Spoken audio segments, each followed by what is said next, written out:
오늘 말씀의 제목은 주 안에서 크게 기뻐함이란 제목으로 말씀을 나누겠습니다. 바울은 분쟁이 있는 유력한 두 여인의 분쟁을 통하여서 분열하고 있는 교회를 향하여서 항상 기뻐하라고 말씀합니다. 기뻐함의 근거는 하나님이기 때문에 하나님과 함께 해야 된다는 것, 항상 하나님 앞에 살아야 될 것을 권면을 했습니다. 그리고 또 이 분쟁하고 있는 자들에게 염려하지 말 것들, 하나님이 함께 하시는 자가 어떻게 염려할 수 있겠는가라는 것을 권면을 했습니다. 그리고 이어서 권면하는 말씀 뭐냐면 주 안에서 크게 기뻐한다라고 말씀하고 있습니다. 근데 빌립보서를 보면 기뻐하라는 명령이 계속 반복적으로 나옵니다. 1장 18절을 보십시오. 1장 18절 보시면 나는 기뻐하고 또한 기뻐한다 이렇게 말합니다. 처음에 너희가 어떻게 하든지, 너희가 나를 대적함으로 복음을 전하는 것인지 아니면 다른 선한 마음으로 복음을 전하든지 내가 기뻐할 수 있는, 나는 기뻐하고 있고 기뻐하는 자로 있다라는 것을 먼저 밝힙니다. 그리고 2장 17절과 18절 말씀 보십시오. 거기 보면 또 뭐라고 말하냐면 자신만이 기뻐할 것이 아니라 너희 무리와 함께 기뻐하고 기뻐한다라고 이야기합니다. 그러니까 처음에는 자신이 기뻐하고 있고, 두 번째는 공동체와 함께 기뻐하고 있다라는 이야기를 하고 있고, 3장 1절에 가시면 또 뭐라고 되어 있습니까? 주 안에서 기뻐한다, 기뻐해라 라는 것을 권면합니다. 다른 상황과 처지가 달라졌기 때문에, 하나님께서 내 문제를 해결해 주셨기 때문에 기뻐하라는 것이 아니죠. 하나님 안에 있기 때문에 기뻐하라고 지금 분명하게 말씀합니다. 그러니까 기쁨의 근원이 하나님이라는 것을 밝히고 있어요. 또 그리고 4장 4절에 가보십시오. 4장 4절에서 보면 뭐라고 되어 있습니까? 주 안에서 항상 기뻐하라 라고 말씀합니다. 그렇게 해서 하나님과 늘 함께 살아야 될 것들을 권면을 했습니다. 그런데도 바울은 또 다른 기쁨을 말씀하고 있어요. 도대체 기쁨이 얼마나 중요하길래 바울이 이렇게 강조하는 것일까요? 그리고 오늘 본문에서 말하는 그 기쁨하는 것은 주 안에서 크게 기뻐하라 라고 말씀하고 있어요. 그냥 어중간하게 기뻐하라는 게 아니라 아주 풍성하게 기뻐하라고 말하고 있는 겁니다. 무엇 때문에 바울이 이렇게 말하느냐? 바울이 말하는 그 기쁨의 성격은 뭐고, 또 바울이 말하는 그 기쁨의 그 원인이 무엇인지를 알아야지 바울이 우리에게 권면한 바가 무엇인지를 알 수가 있게 됩니다.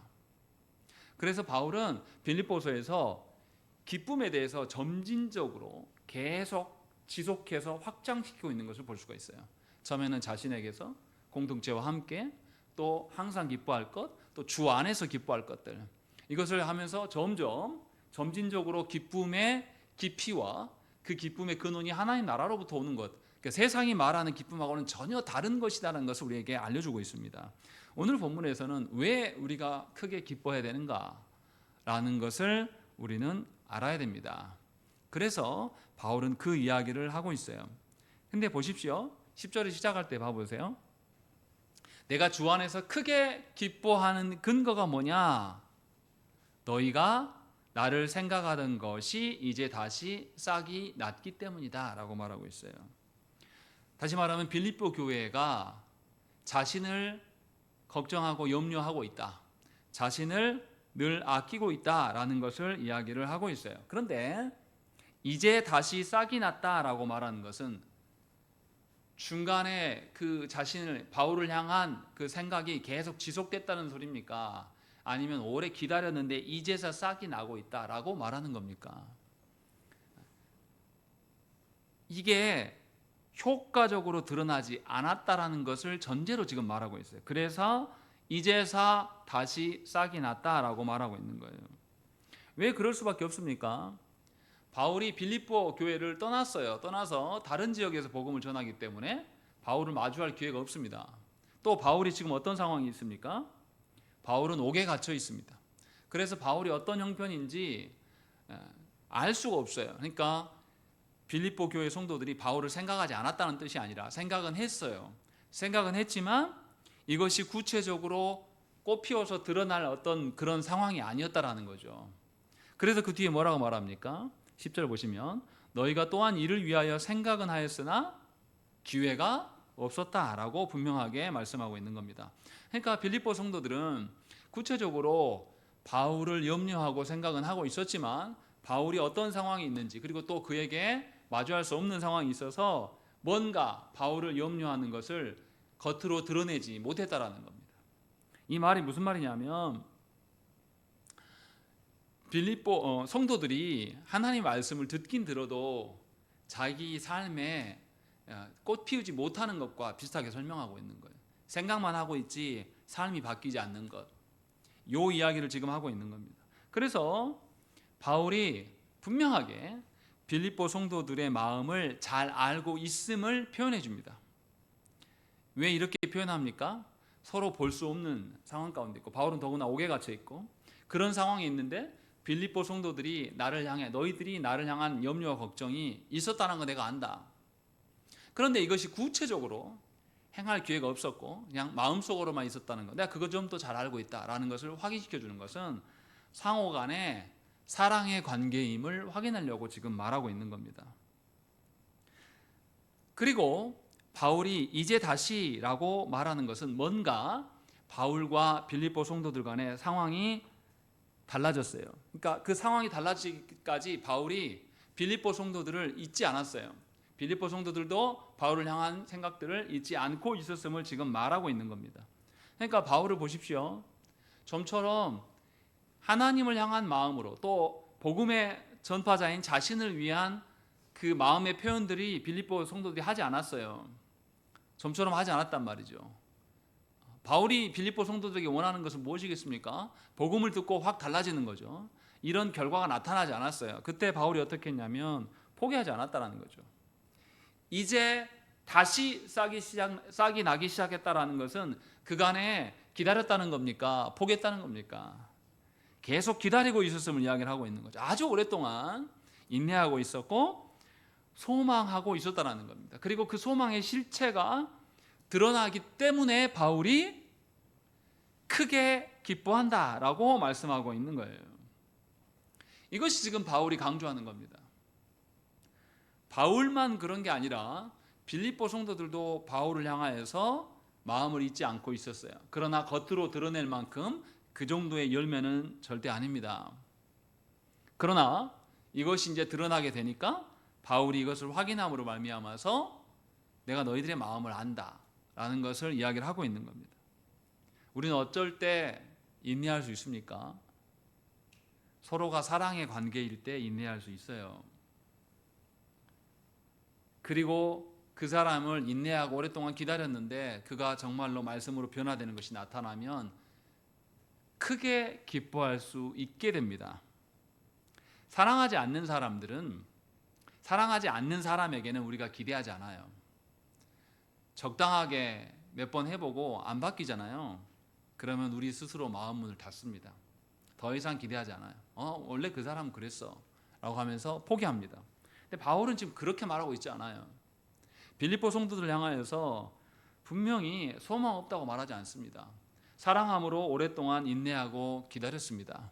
그리고 그 빌립보 성도들에게 회복의 조짐이, 돌이킴의 조짐이 나타나니까 바울이 매우 크게 기뻐하고 있다라는 것이죠. 바울이 이렇게 할 수 있는 근거는 뭐냐면 하나님께서 도무지 변화되지 않는 우리들을 향하여서 오래 참으시고 인내하시고 또 심판의 날까지도 연기하시면서 기다리신다는 것이죠. 악인들이 난리를 치고 마치 사단의 무리가 이 세상을 이겨버린 것과 같은 상황이 펼쳐져도 하나님은 인내하심으로 우리를 지키셔요. 기다리신단 말이죠. 절대 포기하지 않으시고 그렇게 기다리신 하나님의 사랑을 바울이 알기 때문에 빌립보 성도들을 향하여서 그렇게 기다리는 겁니다. 인내하였던 거죠. 소망하였던 거죠. 그래서 이제 다시 너에게 싹이 났기 때문에 내가 크게 기뻐한다라고 말할 수 있는 겁니다. 다시 말하면 바울이 말하는 크게 기뻐하라는 것은 하나님의 사랑으로 살아가라는 겁니다. 하나님의 사랑으로 서로를 바라보지 아니하면 절대 기대하지 않습니다. 우리는 서로를 향해서 뭘 기대합니까? 내 기준을 가지고 상대방에게 기대해요. 근데 바울은 지금 그렇게 말하고 있지 않습니다. 바울은 하나님의 말씀의 근거로 빌립보 성도들의 기대를 말하고 있는 거죠.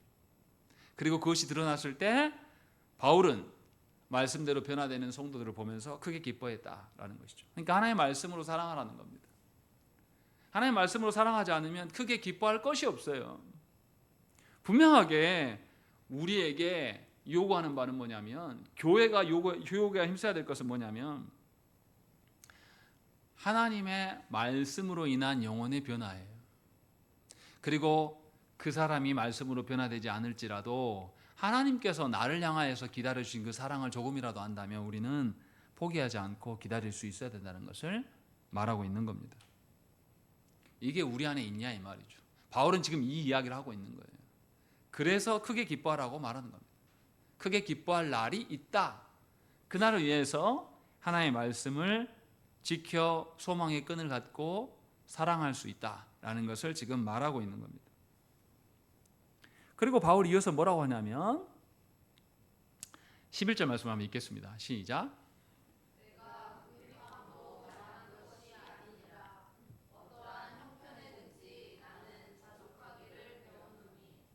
예, 바울이 11절에는 갑자기 다른 이야기를 꺼내요. 11절 이야기를 왜 했을까요? 바울이 빌립보 성도들이 나를 생각하는 것이 이제 싹이 나니까 내가 크게 기뻐한다 라고 말하는 것, 이거 잘못 들으면 어떻게 들립니까? 바울이 옥에 갇혀 있습니다. 지금 옥에 갇혀 있으면 얼마나 삶이 궁핍하고 힘들겠습니까? 그런데 빌립보 성도들이 이제 드디어 바울 생각을 하기 시작했어요. 그러니까 바울이 크게 기뻐한다, 이거 잘못 들으면 어떤 것처럼 들려요? 나 감옥에서 힘들게 고통 중에 있는데 나 좀 도와라, 나 궁핍하니까 나 좀 채워라 라고 들릴 가능성이 굉장히 높습니다. 그래서 바울은 11절에 빌립보 성도들의 오해를 해소하기 위해서 궁핍을 언급합니다. 내가 궁핍 때문에 이 말을 하는 게 아니다. 그리고 도리어 뭐라고 합니까? 어떠한 형편에서든지 나는 자족하기를 배웠다라고 말씀하고 있는 거예요. 그러니까 빌립보 성도들을 향하여서 얼마나 바울이 조심스럽게 행동합니까? 빌립보 성도들이 얼마나 취약한 자들인지 바울 잘 알아요. 그래서 자신이 전한 너희가 나를 생각함, 이 말을 오해해 들을까 봐 나한테 잘하라는 소리가 아닙니다. 내가 궁핍하기 때문에 도와달라고 하는 말이 아니에요 라고 말하면서 나는 자족한다 라고 말씀하고 있는 겁니다. 왜 이럴 수밖에 없습니까? 빌립보 교회 안에는 어떤 자들도 있어요? 바울을 대적하는 자들도 포함되어 있습니다. 또 빌립보 교회는 지금 두 여인이 분쟁함으로 말미암아서 교회가 분쟁의 상황 가운데 놓여 있어요. 얼마나 교회가 위태롭습니까? 그런 상황 속에서 빌립보 성도들이 오해되지 않기 위해서 궁핍이 아니라 자족을 말하고 있다는 것입니다. 그럼 바울이 말하는 이 자족이 뭔지를 우리가 생각을 해봐야 돼요. 세상이 말하는 그런 만족과는 약간 달라요. 세상이 말하는 만족은 어떤 만족입니까? 형편과 상황이 나아져야 되는 만족이에요. 그러나 우리가 쭉 빌립보서를 읽어왔지만 바울이 기뻐한다. 옥에 갇혀 있는데 어떻게 기뻐합니까? 하나님께서 자신에게 복음을 주셨고 그 복음의 씨앗들이 누구에게서 꽃피워지기 시작했어요. 빌립보 성도들에게 변화됨이 나타났다는 소식을 들었을 때 바울이 나는 기뻐하고 또 기뻐한다. 그리고 너희가 나의 상급이다 라는 이야기를 앞에서 쭉 했단 말이죠. 그런 걸 보면 바울이 말하는 자족이라는 것은 절대로 뭔가 상황이 달라졌기 때문에 만족하는 것이 아니에요. 바울이 말하는 그 자족함이라는 것은 궁핍함의 반대예요. 그래서 11절에 궁핍으로 말하는 것이 아니라 자족하기를 배웠다 하면서 둘이 비교하고 있는 겁니다. 다시 말하면 만족, 자족이라는 것, 바울이 말하는 자족은 뭡니까? 궁핍함 때문에 휘둘리지 않는 겁니다. 그러니까 그래서 바울이 어떠한 형편에서도 나는 휘둘리지 않는 자족함을 배웠다라고 지금 말하고 있는 겁니다. 우리는 어리석어서 재물이나 건강이나 아니면 사람들로부터 인정받음이나 아니면 우리가 뭔가 벌려놓은 사역이나 우리의 지식의 있고 없음을 따라서 우리는 요동합니다. 항상 기뻐할 줄 몰라요. 늘 핑계합니다. 하나님 때문에 기뻐한 것이 아니었기 때문에 우리는 건강이 나빠지면 기쁨이 사라져요. 우리는 재물이 부족해지면 금세 태도가 달라집니다. 또 사람들과의 관계 안에서 인정을 못 받으면 또 그걸로 굉장히 시무룩해집니다. 목사님 저도 마찬가지죠. 저보다 훨씬 더 신학적인 지식이 큰 사람에 하면 위축되는 거나 이런 것도 사실은 자족한 삶이 아니에요. 바울은 분명하게 그러한 자족을 말하지 않습니다. 디모데전서 6장 6절 말씀에 그러나 자족하는 마음이 있으면 경건에 큰 유익이니라 이렇게 말씀합니다. 자족할 줄 아는 자, 그 자가 경건함의 유익을 누릴 수 있다라고 말하는 겁니다. 이 자족이라는 것은 하나님 앞에서의 나의 신앙과 내 인격이 변함없이 서 있는 것을 말하는 겁니다. 그래서 바울은 배웠다라고 말하는 겁니다.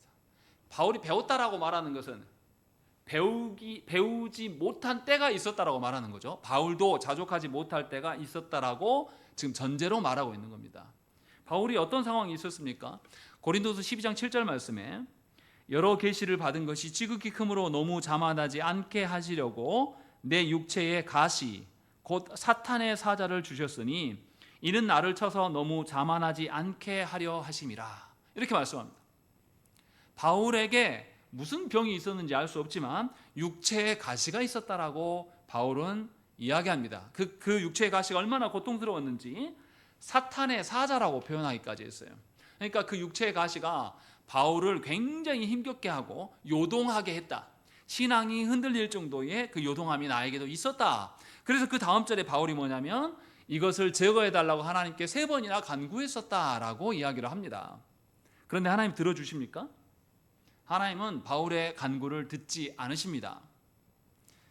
그러고 나서 바울의 고백이 고린도후서 12장 9절 말씀에 뭐라고 하냐면 나에게 이르시기를 내 은혜가 네게 족하도다.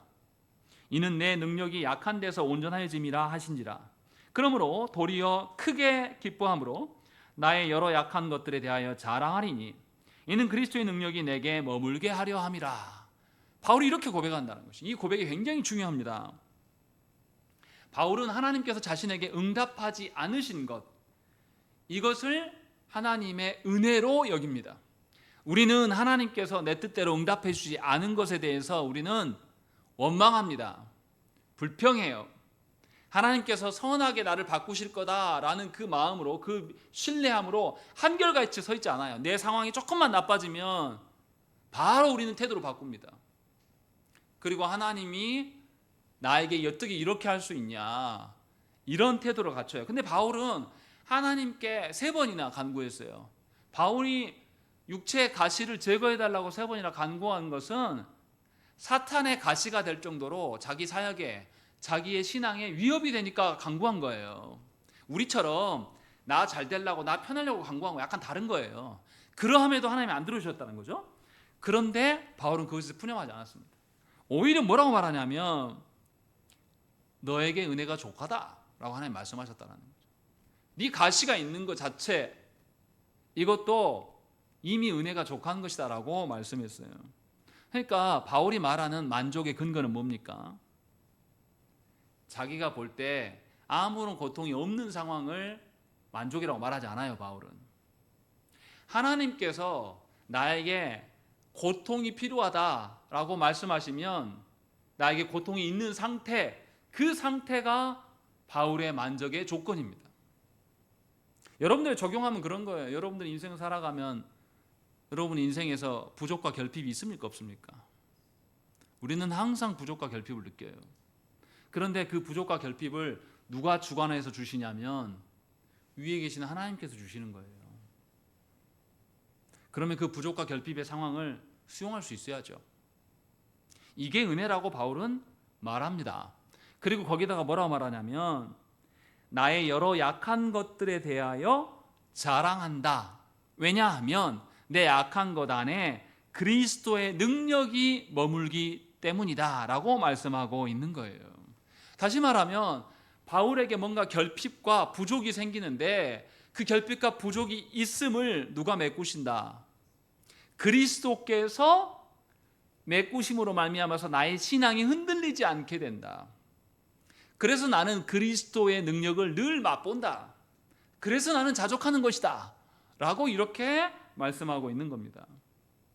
우리는 그리스도께서 우리의 부족분을 채우실 거라는 생각을 안 합니다.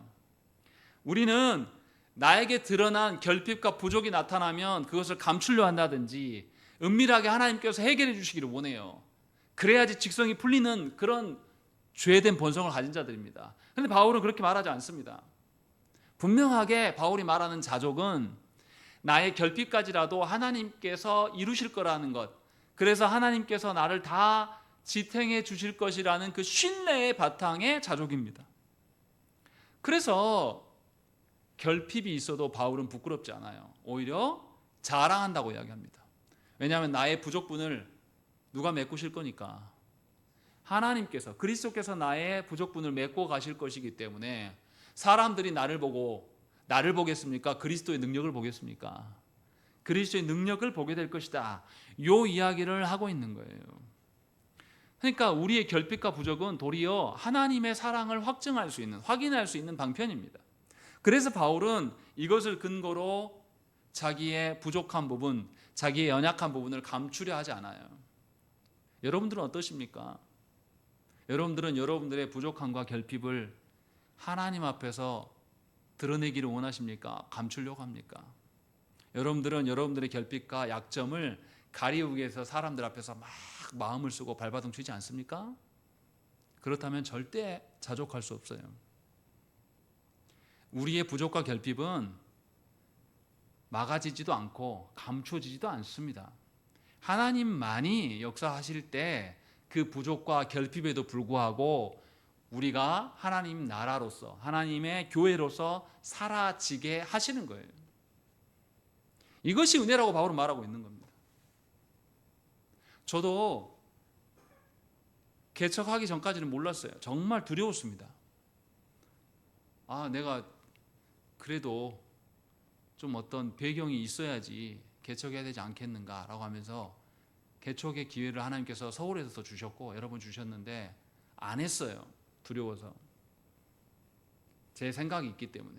근데 하나님은 전혀 제가 계산상에 넣지 않는 광주로 오게 하시고 아무 사람도 없잖아요. 제가 사역했던 동네에서라도 하면 어떻겠습니까? 제가 원래 사역했던 교회에 분란이 생기면 성도들 올 거 아닙니까? 이런 거라도 노리고 있어야 되는데 그럴 수 없는 상황에 하나님 놓으셨단 말이죠.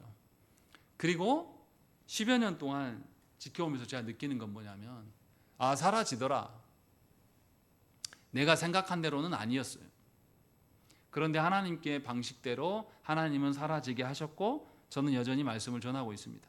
결과가 어쨌든 간에 결핍이 있고 뭐 어떤지 그것은 하나님이 판단하셔야 되겠지만 분명하게 하나님께서 10여 년간 계속 살게 하셨음을 고백할 수밖에 없는 거예요. 그래서 이제는 개척하는 게 하나님 새로 시작하라고 해도 별로 두렵진 않아요. 또 살게 하실 거니까. 다만 불편하겠죠. 다만 그 속에서 결핍도 느낄 수도 있겠죠. 그러나 놀라운 것은 계산되지 않는 방식으로 하나님은 살게 하시는 거예요. 바울은 지금 이 이야기하고 있는 거예요. 그래서 크게 기뻐함이 도대체 뭐냐라는 거죠. 하나님께서 우리 안에 역사하심, 그래서 우리의 신앙이 어떤 것에도 어떤 결핍에도 요동하지 않는 그 상태로 하나님께서 지키셨기 때문에 바울은 크게 기뻐한다라고 말하고 있고 빌립보 교회 성도들을 향해서도 너희도 크게 기뻐해야 된다라고 말씀하고 있는 거예요. 그리고 바울은 구체적으로 그 요동하지 않는 상황, 자족의 상황이 무엇인지를 12절에 말씀합니다. 12절 우리 한번 읽겠습니다. 시작. 나는 비천에 처할 줄도 알고 풍부에 처할 줄도 알아. 모든 일 곧 배부름과 배고픔과 풍부와 궁핍에도 처할 줄 아는 일체의 비결을 배우노라. 예, 바울이 무슨 말을 하냐면 비천에 처할 줄도 알고 풍부에 처할 줄도 알고 배부름 또는 풍부함, 배부름과 배고픔, 풍부함과 궁핍 이렇게 다 처할 수 있다라고 말하는 거죠. 이 말은 오해서 들으시면 안 됩니다. 그 속에서도 내가 살 수 있다 이 말을 하는 게 아닙니다. 그러한 속에 있어도 내 신앙이 흔들리지 않는다라는 걸 말하고 있는 겁니다. 왜냐하면 하나님께서 나의 삶을 지탱하시기 때문이에요. 이 이야기를 지금 하고 있는 겁니다. 그러니까 하나님을 근거로 내가 비천함에도 풍부함에도 살아갈 수가 있다. 이 이야기를 하고 있는 거예요. 근데 잘 보세요. 바울은 자신의 삶 전체를 이야기를 하고 있습니다. 하나님께서 말씀하시는 자족이라는 것, 만족이라는 것은 어느 날엔 있다가 어느 날에는 없는 게 아닙니다. 저와 여러분들이 이 땅에서 잘 사는 것을 만족으로 이야기한다면 상황과 처지로 판단할 수밖에 없어요. 그런데 바울이 말하는 만족이라는 것은 내가 성도로, 내가 하나님의 나라의 백성으로 사는 것에 온전해지는 것을 말하는 겁니다. 이것을 놓고 보니까 내 상황이 어떠하든지 간에 나는 늘 하나님의 도우심 가운데 있었음을 고백하는 겁니다. 그러니까 이런 건 안 됩니다. 어떤 날은 맑음이고 어떤 날은 흐림, 어떤 날은 하나님께 잘 열심히 기도하는 것 같은데 또 어떤 날은 기도하지 않아요. 어떤 날은 하나님께 감사하는데 어떤 날은 하나님 원망한단 말이에요. 이런 것을 만족하는 삶이라고 말하지 않습니다. 자족하는 삶이라고 말하지 않습니다. 그래서 바울은 범사에 감사하고 항상 기뻐하라고, 이것이 하나님의 뜻이다 라는 것을 데살로니가 전서에서 말씀했어요. 분명하게 바울이 말하는 것을 우리는 잘 생각을 해봐야 됩니다. 그리고 또 바울이 말하는 것, 바울의 표현법을 잘 보세요. 12절에 보면 비천과 풍부 이렇게 이야기합니다. 또 배부름과 배고픔, 또 풍부와 궁핍 이렇게 말하고 있습니다. 바울이 말하는 방식은 뭐냐면 내가 이것도 해봤다 저것도 해봤다 요 말하는 게 아닙니다. 양극단을 말하고 있는 거예요. 중간 이야기하는 게 아니라 양극단. 왜 양극단을 말합니까? 우리는 어떤 자들입니까? 우리는 양극단에 처해 본 적이 별로 없어요. 만약에 내가 가난한 자로 살았어요. 어린 시절부터 가난한 자로 살았어요. 그래서 어느 날 나에게 풍요가 찾아왔습니다. 그러면 내가 그 풍요를 온당하겠습니까? 극심하게 가난했던 자가 풍부에 처해요. 그럼 이 사람이 넉넉하게 풍부를 활용할 줄 압니까? 못 그러거든요. 옛날에 그 흔적이 젖어 있어요. 또 반대로 엄청 부유하게 산 사람이 갑자기 극심한 가난에 딱 떨어져요. 그럼 이 사람 살아냅니까? 못 살아내요. 바울이 지금 말하는 것은 뭡니까? 양 모든 극단에 설 수 있음을 말하는 거예요. 이것이 하나님께서 나를 만족해 하시는, 나를 지키시는 것이다 라는 것을 우리에게 알려주는 겁니다. 아까도 말씀드렸잖아요. 여기서 비천과 풍부라고 이렇게 해석해놨는데 사실은 비천과 높아짐이라고 하는 게 맞겠죠? 이렇게 하는 게 좀 이해가 쉽겠죠? 제가 무명의 목사인데 유명한 목사가 나타나면 거기 앞에서 약간 쫄아요. 이것도 사실은 합당한 모습이 아닌 것입니다. 하나님이 우리를 지키신다는 것은 변함없이 제가 설교자로 살아갈 수 있다는 것은 뭐냐면 청중이 누구이든지 간에 하나님의 말씀을 변함없이 전하는 겁니다. 누가 왔다고 해서 달라지면 그것은 하나님 앞에서 온전한 신앙을 지키는 것이 절대 아니에요. 제가 설교하는데 안 왔다가 누가 설교한다고 와요. 그럼 성도가 더 나타납니다. 가짜예요. 하나님이 달라지지 않았는데 설교자가 달라졌다 해서 여러분들 태도가 달라지면 여러분 신앙 가짜인 거죠. 바울은 지금 그 이야기를 하고 있는 거예요. 그래서 양극단을 이야기를 합니다. 사람 중에 양극단 앞에 변함없이 서는 사람은 극히 드물어요. 하나님께서 돕지 않으면 우리는 양극단에 설 수 없습니다. 그래서 하나님께서 어쩌면 우리 삶을 양극단에 서지 않도록 적절하게 늘 지켜주시는 것인지도 몰라요. 왜냐하면 우리의 신앙이 서지 않았기 때문에. 바울이 말하는 만족은 바로 이러한 성격이라고 말씀하고 있는 겁니다. 그래서 우리가 양극단 앞에서도 변함없이 서게 되려면 우리는 하나님 앞에서 만족하는 것을 배워야 됩니다. 궁핍함에 처하도 풍부함에 처하도 여전히 변함없이 하나님을 향한 태도들을 갖고 있어야 됩니다. 생각을 해보세요. 요즘에 어떤 대기업이 세계적으로 잘 나가고 반도체 값이 막 오르니까 그 노조가 데모를 일으켰잖아요. 성과급 얼마 주라고요? 6억씩 주라고. 그러니까 그 기업의 주가가 확 빠졌어요. 이제 내일 데모합니다 라고 하니까 우리 반도체 기업의 주가는 쭉 빠지고, 대만이나 중국 반도체 기업들이 실력도 안 되는데 주가가 확 올랐습니다. 그러니까 국민들이 뭐라고 하냐면 저것들 황금 나는 거위를 배 갈라버리려고 한다. 국민들이 오겠습니다. 근데 또 그 노조가 어떻게 했습니까? 반도체 한 그룹 계열사 있는데 반도체 우리만 6억씩 받고 나머지 가전 계열 쟤네들은 600만 원 먹고 떨어져. 절대 못 나눠. 이렇게 이런 것을 요구했습니다. 그러니까 국민들이 다 이제 노조 편을 안 들죠. 누구나. 저것들 다 미쳤구나라고 이야기하면서. 왜 이렇습니까? 이 사람들은 풍요에 처할 줄 몰라요. 뭔가 자기들이 잘 이뤄서 수고한 것도 있겠죠. 근데 수고한 것보다 세계적인 정세가 훨씬 더 갑자기 반도체 값이 오르면서 우리가 수고한 것보다 더 많은 비싼 것들, 그 풍요가 갑자기 몰아오니까 내부 분열이 일어나는 겁니다. 그래서 정부까지 나서서 이러지 마라 하면서 가까스로 불씨를 잠재워 놨는데 아직도 해결되지 않았습니다. 지금도 계속 타협하고 있어요. 왜 이렇습니까? 우리 대한민국의 국민들은 아직도 풍요에 처하는 방식을 몰라요. 그래서 여전히 이웃이 논을 삼으면 배 아파요.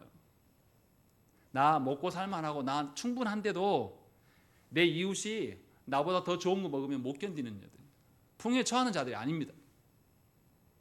잘 생각해 봐야 돼요. 왜 우리 사회에서 이런 것이 이슈가 되고 이것이 우리나라 전체의 큰 화두가 되고 이것이 세계적으로 파장을 일으키는 건가? 우리가 형편없는 거예요.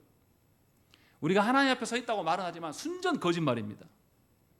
하나님 앞에 서 있는 자들이 아닙니다. 돈에 환장한 자들이에요. 그래서 돈이 풍요가 있으면 절대로 우리는 바로 서지 못합니다. 그러니까 이런 거예요.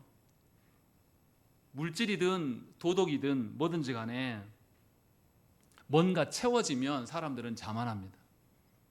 또 뭔가 채워지면 낭비하게 되고 허영에 빠지기 시작해요. 그리고 그 채워진 내용에 집착합니다. 이거 없어도 살거든요. 삼성전자 그 노조원들이 6억씩 안 받아도 당장 죽습니까? 안 죽거든요. 그런데도 과욕을 부리는 거죠. 그러면서 나라 전체를 힘들게 해요. 마치 자신들이 다 일궈놓은 것처럼 생각하면서. 또 동시에 뭔가 우리 안에 뭔가 결핍이 확 생겨요. 펑크가 난단 말이죠. 이거 없어도 살았던 시절이 있어요, 사실은. 근데 그거 생각하지 않아요, 우리는. 나 불편한 게 더 중요합니다. 이런 식의 논리로 살아갈 수 없다는 거죠. 그러니까 풍요에도 처하고 비천함에도 처하고 궁핍에도 처할 수 있는 것은 뭐냐면 풍요케 하신 분, 이 풍요로운 것이 나로 인함이 아닌 것을 인정할 줄 알아야 돼요. 누가 주신 겁니까? 대한민국이 잘나서 주신 게 아니에요. 하나님께서 세계 정세를 그렇게 바꾸셔서 그렇게 운행해 가시니까 우리에게 잠깐 반짝한 거예요. 근데 정신을 못 차려요, 우리는. 생각을 해보세요. 불과 10여 년 전만 해도 대한민국이 청년들이 무슨 이야기 했습니까? 헬조선 이야기를 했어요.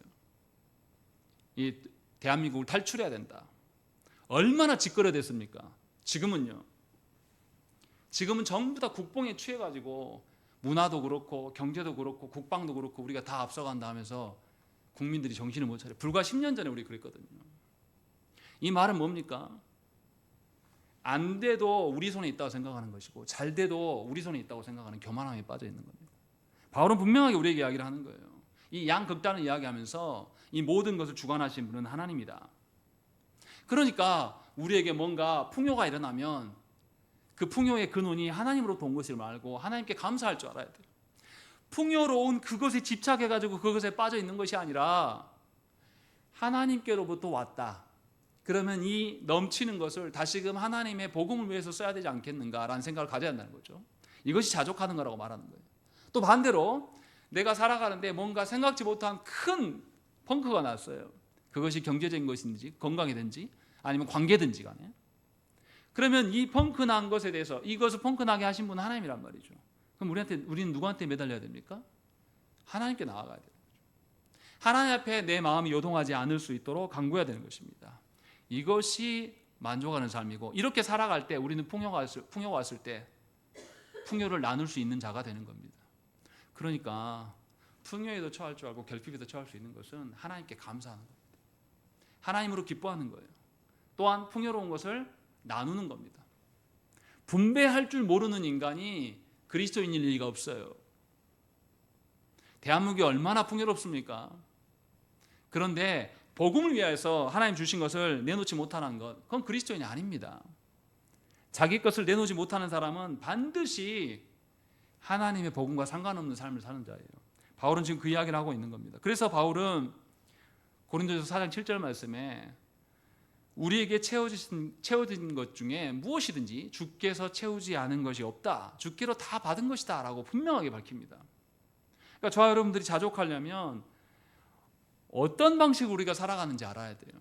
여러분들의 능력이, 여러분들의 직장이, 여러분들의 배우자가 여러분들 살리는 게 절대 아니에요. 하나님께서 여러분들을 살게 하시는 것을 믿으셔야 한다는 겁니다. 그렇지 않으면 우리는 자족할 수 없어요.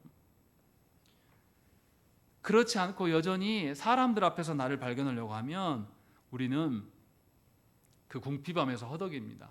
궁핍함이란 단어를 의미를 잘 알아들어야 돼요. 우리 한글말로 해놔가지고 한쪽 경제적인 관념만 자꾸 생각하는데 그게 아니에요. 이 궁핍함이라는 단어를, 똑같은 단어가 성경 여러 군데서 쓰입니다. 근데 뭐라고 말하냐면 로마서 3장에서는 하나님의 영광에 이르지 못한 부족함을 이 궁핍함이란 단어로 씁니다. 또 고린도서 11장 5절 말씀에서는 다른 성도들에 비해서 열등감을 느낄 때 이때도 궁핍함이라는 단어를 씁니다. 또 마태복음 19장 20절 말씀에서도 모든 율법을 지켰지만 구원에 부족함이 있다라고 말할 때 그 부족함도 궁핍함으로 씁니다. 그러니까 성경에서 말하는 궁핍함은 어떤 겁니까? 어떤 궁핍함이에요? 하나님의 영광에 이르지 못함, 하나님께 온전히 순종하지 못함, 하나님 나라에 부합하지 못함, 이런 것들을 말하고 있는 겁니다. 그러니까 바울이 12절에서 궁핍함에 처하는 것, 하나님 앞에 온전히 서지 못하는 것을 지금 말하고 있는 것을 우리는 알아야 됩니다. 그래서 바울은 빌립보 성도들에게 하나님의 영광의 부족, 하나님 앞에 순종의 부족, 하나님 앞에 온전히 성도답게 살지 못함의 부족, 이것들을 근거로 지금 말하고 있는 겁니다. 우리가 이 방식대로 우리의 삶을 바라보면 내 삶에 건강이 좀 위축돼도 괜찮아요. 어차피 우리 건강이라는 건 갈수록 좋아집니까? 안 좋아집니까? 안 좋아지는 게 정상이에요. 조금 더 일치가 안 좋아졌느냐, 조금 더 많이 안 좋아, 이 차이인 거죠. 또 우리의 경제적인 부분도 마찬가지입니다. 우리가 살아갈 때에 꼭 이만큼의 재정이 필요한 건 아니에요. 저도 살아보니까 그래요.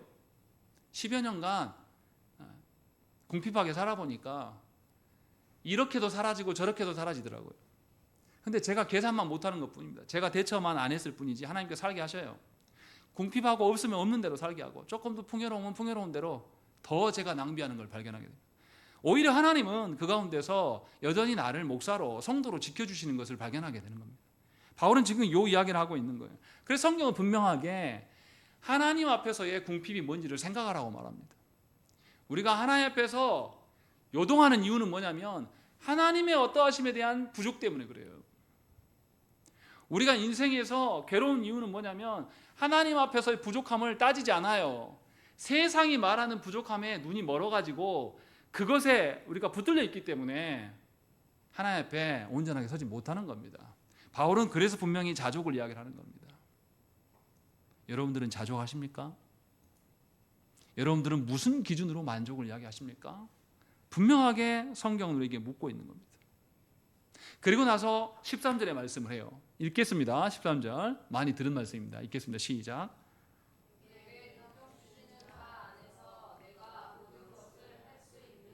자, 13절의 해석을 어떻게 해야 됩니까? 우리 이 말씀 엄청 많이 들었어요. 누가 이 말 제일 많이 합니까? 순복음 교회들이 많이 하잖아요. 은사주의자들이 가장 잘 써먹는 구절이에요. 내게 능력 주시는 자 안에서 내가 모든 것을 할 수 있느니라. 그 사람들이 쓰는 방점은 어디에 있습니까? 내가 모든 것을 할 수 있다에 강조점을 둬요. 그런데 바울이 말하는 것은 내가 모든 것을 할 수 있다 있겠습니까? 아니면 내게 능력 주시는 자 안에서 있겠습니까? 능력 주시는 삼위 하나님 안에서가 더 중요한 겁니다. 그리고 바울이 말하는 모든 것은 뭘까요? 앞에 12절에서 말했잖아요. 궁핍에 처하든지 풍요에 처하든지 양극단 모든 것 안에 내가 하나님 앞에 흔들리지 않는 온전한 신자로 설 수 있다. 요 말이 뭐냐면 내가 모든 것을 할 수 있습니다. 요 뜻이라는 거예요. 내가 내 욕망의 근거에서 내가 부자 되고 싶습니다. 하나님 내 새끼 판검사 만들고 싶어요. 또 내가 건강도 좋아지고 싶습니다. 교회도 크게 지어가지고 살아보고 싶습니다. 이것에 근거해서 내가 모든 것을 할 수 있다. 요 말하는 게 절대 아니에요. 맥락상. 앞에서 바울은 분명하게 밝혔어요. 내가 궁핍함 때문이 아니라 결핍 때문에 하는 게 아니라 자족을 말하고 있는 거다. 그러면서 내가 양극단, 나는 비천에도 또 높아짐에도 또 배고픔에도 배부름에도 또 가난함에도 부유함에도 나는 처할 수 있다라고 하면서 하나님의 어떠하심 속에 서 있는 것을 우리에게 말하는 겁니다. 그러니까 우리는 13절의 말씀을 읽으면서 이렇게 해석해야 돼요. 내가 삼위 하나님 안에서 내가 어떠한 상황에서도 변함없이 성도로 살아갈 수 있습니다. 이 고백인 것이죠. 무슨 내가 기도하면 하나님이 다 들어줍니까? 요 해설이 절대 아니에요. 그리고 나서 14절부터 16절 말씀에 바울은 무슨 이야기를 하냐면 이렇게 이야기하는 거죠. 이 자족하는 삶에 내가 풍요에도 결핍에도 불구하고 흔들리지 않는 그런 삶에 누구도 동참하고 있다. 14절 말씀 읽겠습니다. 시작.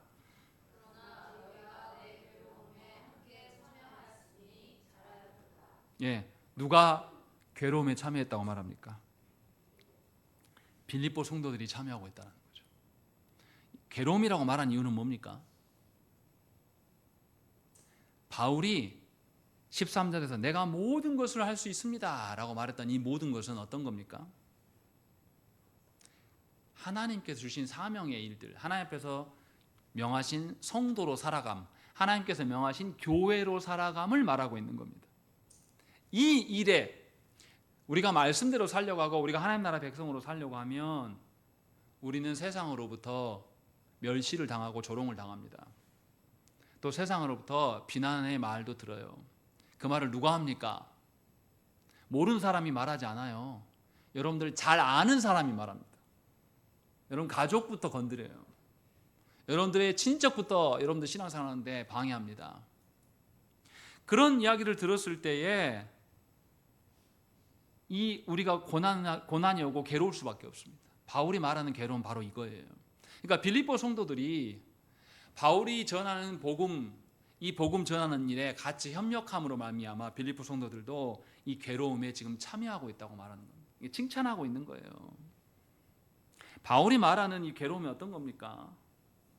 할 수 없어서 당하는 괴로움이 아니에요. 바울이 당하는 괴로움을 생각을 해보세요. 바울이 이방 지역을 갈 때마다 어디부터 복음을 전했습니까? 유대인 회당부터 전했습니다.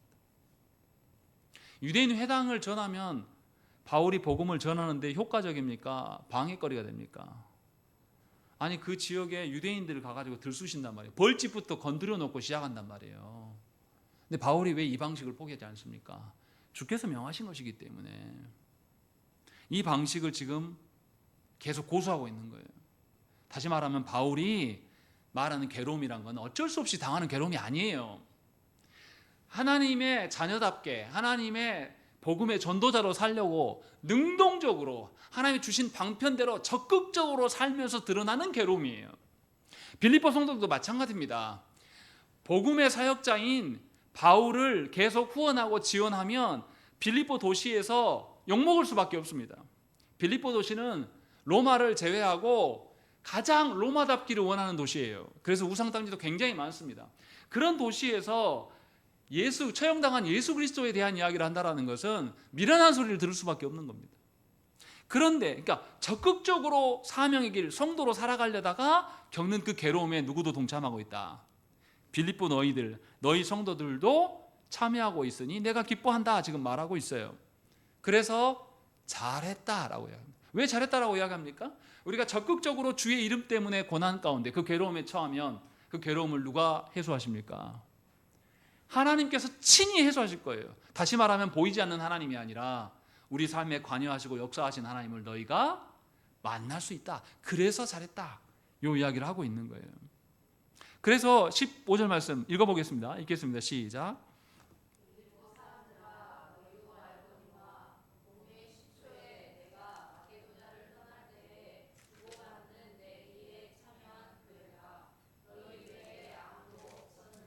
예, 이것은 역사적인 상황을 좀 알아야 돼요. 15절 말씀 무슨 의미냐면 원래 바울은 지금의 터키 땅 소아시아 지역에서 복음을 전했어요.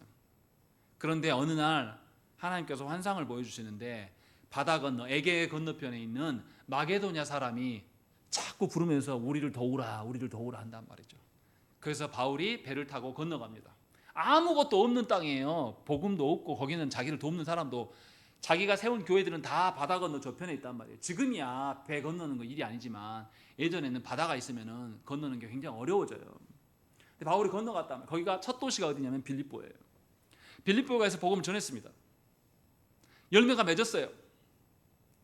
근데 아직은 어린 교회란 말이에요. 그리고 빌립보에서 교회를 세워놓고 그 옆에 데살로니가로 가요.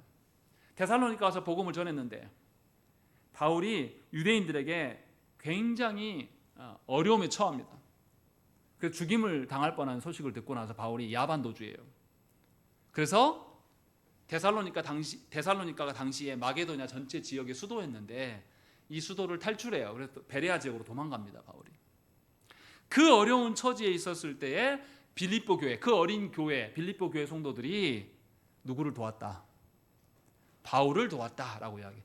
아무도 돕는 교회가 없는데 너희가 그때 나를 도왔다라고 해요. 근데 도왔다라고 할 때 뭐라고 말하냐면 내가 마게도냐를 떠날 때 야반 도주하면서 떠납니다. 굉장히 위태로운 상황 가운데 떠날 때 뭐 했다고요? 뒤에 읽어보세요. 15절에 마게도냐를 떠날 때에 주고 받는 내 일에 참여한 교회가 너희밖에 없었다라고 이야기합니다. 이상하지 않습니까? 바울이 일방적으로 받았다고 해야지 맞잖아요. 근데 왜 바울이 주고 받았다고 이야기합니까? 이 주고 받는 일에 참여했다. 이 말의 의미가 뭡니까? 고린도전서 9장 11절 말씀 보시면요. 우리가 너희에게 신령한 것을 뿌렸은즉 너희의 육적인 것을 거두기로 과하다 하겠느냐 이 말이에요. 고린도 교회에게 그러니까 지도를 펴놓고 하면 쉬운데 마게도냐로 이렇게 지금 그리스 땅으로 넘어갔습니다. 넘어가서 빌립보에서 복음을 전하고 마게도냐로 더 큰 도시 마게도냐로 가서 복음을 전했는데 바울이 쫓겨서 베레아로 갑니다. 그리고 바울이 더 내려가서 나중에 고린도에서 이제 복음을 전해요. 그런데 이 고린도 교회 성도들이 바울이 자꾸 후원 이야기를 하니까 바울이 이야기를 하는 거예요. 너희에게 내가 신령한 것을 줬고 그러니 하늘의 것을 줬는데 너희에게 내가 육적인 것을 거두는 것이 잘못된 일이냐 과하는 일이냐라고 도리어 바울이 묻고 있는 겁니다. 그러니까 바울이 지금 고린도 교회들을 책망하는 거죠. 무슨 말이냐면 바울은 분명하게 사랑의 관계라면 주고받는 것이 있는 것이다. 일방적으로 받는 것이 아니다 라고 분명히 말하고 있는 겁니다. 바울이 사역자로서 분명하게 복음 사역을 위하여서 필요한 어떠함을 요청했어요. 그 요청함은 근거 없이 요청하는 게 아닙니다. 하나님께서 바울을 통하여서 그 교회에 하나님 나라의 복음을 줬습니다. 그러니까 신령한 것을 준 거죠. 그러면 성도들이 당연히 육적인 어떠함을 협력하는 것이 과한 일이 아니고 당연한 일이다. 지금 바울은 그 이야기를 하고 있는 거예요. 다시 말하면 빌립보 교회가 바울이 마게도냐를 위급하게 떠날 때에 주고 받았다라는 말은 바울로부터 말씀을 받고 수용했다는 뜻이에요. 동시에 빌립보 교회는 그 말씀을 수용함으로 인해서 바울을 경제적인 것들을 후원하면서 도왔다, 이 이야기를 하고 있는 거예요. 이럴 때 사랑의 관계가 유지되는 것이다. 지금 바울은 이 이야기를 하고 있는 겁니다.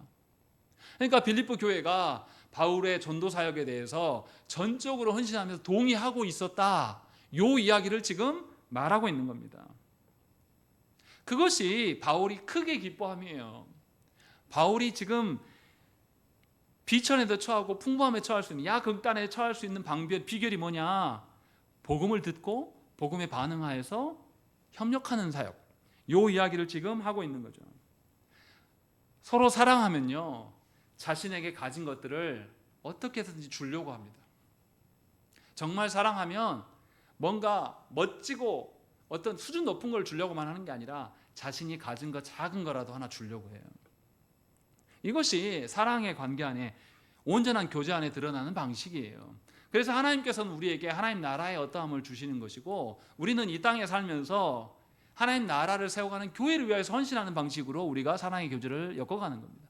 바울은 15절에서 그 이야기를 하고 있는 거예요. 아무도 돕지 않을 때 너와 나의 관계가, 빌립보 교회와 복음을 전한 나의 관계가 이루어지지 않았냐라고 하면서 괴로움만 있었던 것이 아니다. 복음 위하여 살아갈 때 우리가 온전한 성도의 교제가 있었지 않았냐, 이 이야기를 15절에서 이야기를 하고 있는 겁니다. 그러니까 하나님 앞에서 크게 기뻐하며 살아간다는 것은 하늘의 신령한 것을 우리가 채우고 그 하늘의 것을 바라보면서 하나님 앞에서 살아갈 궁리를 하기 때문에 세상의 육주한 어떠한 것에 대해서 흔들리지 않을 수 있다는 이 말이에요. 그리고 그렇게 우리가 살아갈 때 우리가 우리의 최소한의 삶을 유지하는 정도의 어떠함, 그 에너지나 됐든지 재정이 됐든지 우리 건강이 됐든지 이것 외에 잉여분은 누구에게든 나눌 수가 있는 구조가 되는 겁니다. 그래서 그리스도인들이 참으로 복음 안에 살아갈 때 나눌 줄 아는 자들이 되는 거예요. 그래서 풍요가 풍부한 대한민국 땅에서 배분하고 나누는 일에 대해서 적극적으로 누구보다 나눠야 될 사람들이 그리스도인들이에요. 근데 그리스도인들이 부자들만 옹호하고 있는 그 당을 지원한단 말이에요. 그리고 다시금 부자들을 위한 나라 세우기 위해서 You again 외친, 이게 무슨 그리스도인입니까? 그 사람들은 풍요에 처할 줄 모르는데요. 풍요에 처하면 정신을 못 차리는데요. 바울이 지금 크게 기뻐한다는 의미가 뭡니까? 바울이 우리에게 지금 전하는 것은, 저와 여러분들이 어떠한 상황, 여러분들의 형편이 어떠한지 제가 다 판단하지 없어요. 짐작은 하겠죠. 그런데 하나님의 관점에서 평가할 수는 있어요. 하나님 나라의 백성으로 사는데 여러분들 부족함 없습니다. 하나님 나라의 백성으로 살아가는데 여러분들이 부족한 것은 말씀에 순종하지 않음이에요.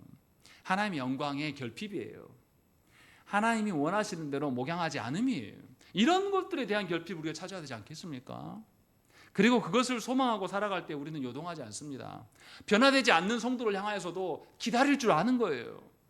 내 마음대로 평가해서 왜 저 사람은 안 바뀌냐 하면서 낙심하고 이런 게 아니라 하나님이 계시니까 함께 가자고 말할 수가 있는 겁니다.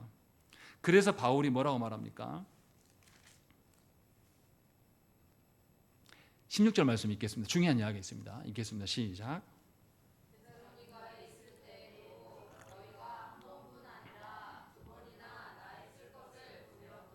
예, 16절의 말씀 보십시오. 나의 쓸 것이라고 이야기합니다. 나의 풍요를 위해서 보냈다 이렇게 말하지 않아요. 나의 필요를 위해서 협력하고 있다라고 말합니다. 이 필요는 어떤 필요일까요? 복음 전파의 필요예요. 바울은 무조건 빌립보 성도들이나 다른 교회들이 보내준 걸로만 산 사람이 아니에요. 바울은 교회의 부담을 덜기 위해서 할 수만 있으면 본인이 일했습니다. 이래가지고 자기의 복음 전파의 경비를 어느 정도 충당하고 부족분에 대해서 교회의 협력을 받았습니다. 분명하게 필요라고 이야기를 하고 있는 거죠. 바울이 왜 이렇게 고백합니까? 주기도문에서 뭘 위해서 기도하라고 합니까? 우리의 일용할 양식을 말해요. 넘치는 양식 말하지 않습니다. 하루하루 필요함을 누가 채우신다?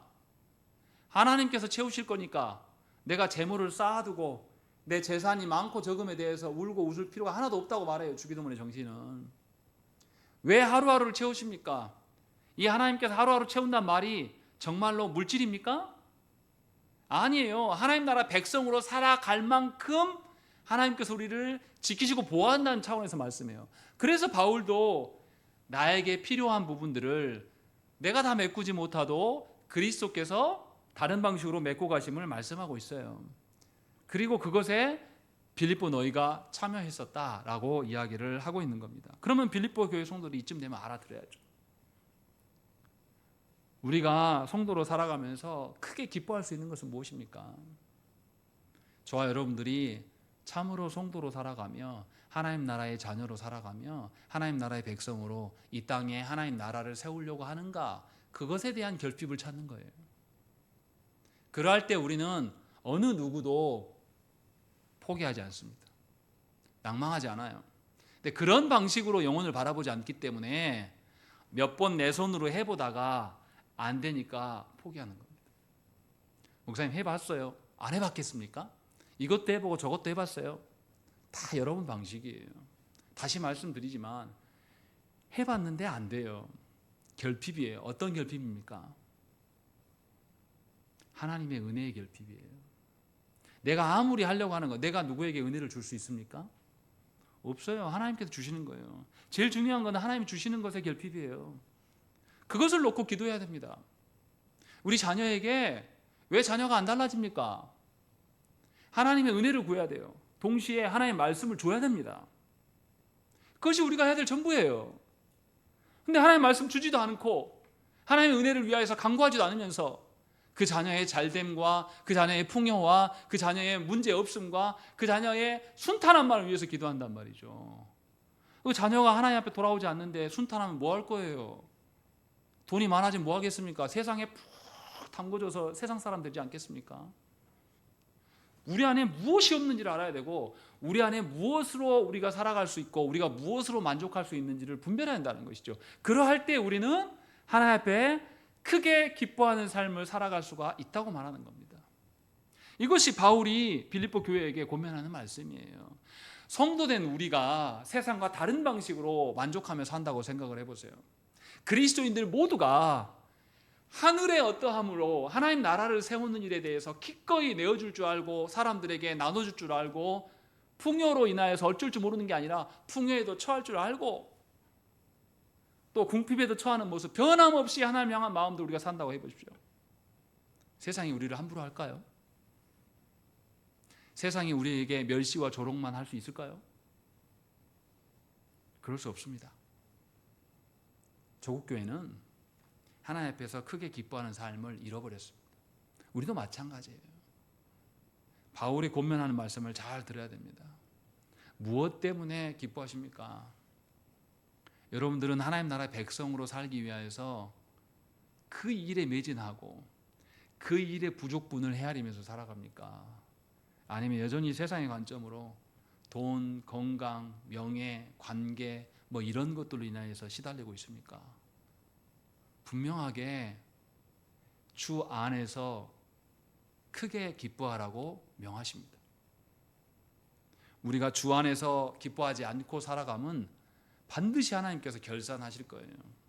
우리 모두는 언젠가 죽습니다. 죽을 때 그리스도 앞에 다 서게 돼서 주님이 반드시 오늘 들은 말씀의 기준으로 우리에게 물으실 겁니다. 너 뭐 때문에 기뻐하고 살았냐? 무엇을 위하여서 힘쓰며 살아왔냐? 너의 신앙은 요동함이 없이 늘 한결같았냐라고 물어보실 거예요. 분명하게 우리는 주의 말씀을 들었습니다. 빌립보 교회가 풍성해서 바울을 도운 게 아니에요. 데살로니가 이 마게도냐에서 수도의 지역에서 바울이 쫓겨났어요. 거의 죽을 뻔한 위기 속에 도망쳤단 말이죠. 그런 자를 도우면 빌립보 성도들도 위태로울 수 있어요. 그런데 빌립보 성도들은 하나님 나라의 관점으로 그 모든 것을 바라봤고 그래서 2번이나 바울을 도왔다라고 분명하게 밝히고 있는 겁니다. 진실로 저와 여러분들이 하나님 나라 백성으로 사시길 빕니다. 하나님 나라 자녀로 살기 위해서 무엇이 결핍이 있는지 또 그리고 그 결핍까지도 사실은 하나님께서 은혜로 채우실 것들, 우리에게 필요한 것은 하나님의 은혜이며 자족함이며 하나님을 크게 기뻐함입니다. 우리 함께 기도하시겠습니다.